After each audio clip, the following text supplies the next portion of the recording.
DJ Rajmohan Gumla YouTube channel की प्रस्तुति। हमारे चैनल को सब्सक्राइब करें और बेल आइकन को दबाएं और सुने हमारे गाने सबसे पहले। आप सुन रहे हैं सुकेश जाता प्रस्तुति। जलका वाली गुया तो काले बदल गेले, तोर हमर प्यार के काले तोड़ देले। राजमोहन गुया तो काले बदल गेले, तोर हमर प्यार के काले तोड़ देले। काजे कमी होल करे, काजे कमी होल करे, अंजलि मोर जान गैर देले तो मोके बदना। काजे कमी होल करे, अंजलि मोर जान गैर देले तो मोके बदना।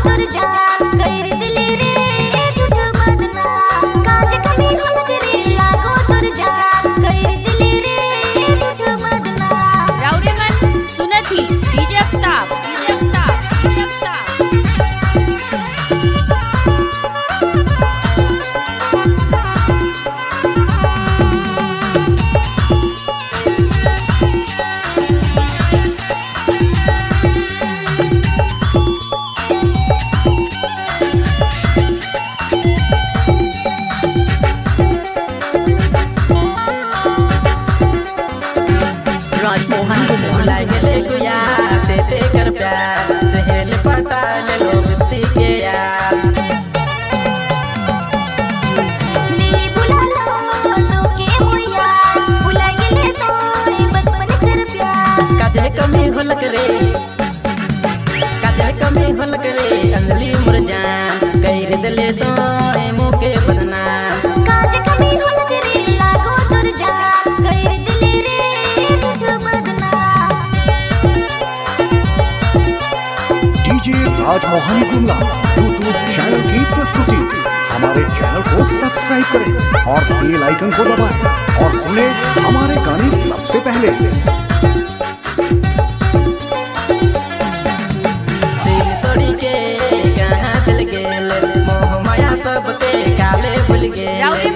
सुनत ही डीजे अफ्ताब तोरे दिल रिश्ता तोड़ी गेलो, खाले कसम वादा सबके भूल गेलो। काजे कमी होल करे, काजे कमी होल करे, अंजलि मोर जान गैर देले तो Rajmohan Gumla.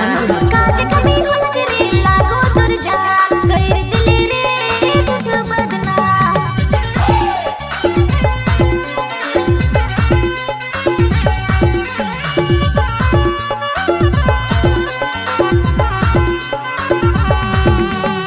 DJ Rajmohan Gumla YouTube channel की प्रस्तुति।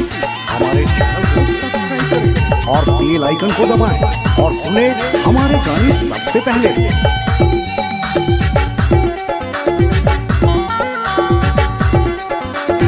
डीजे राजमोहन गुमला खेली चलना, चोरी माने धधा चलना।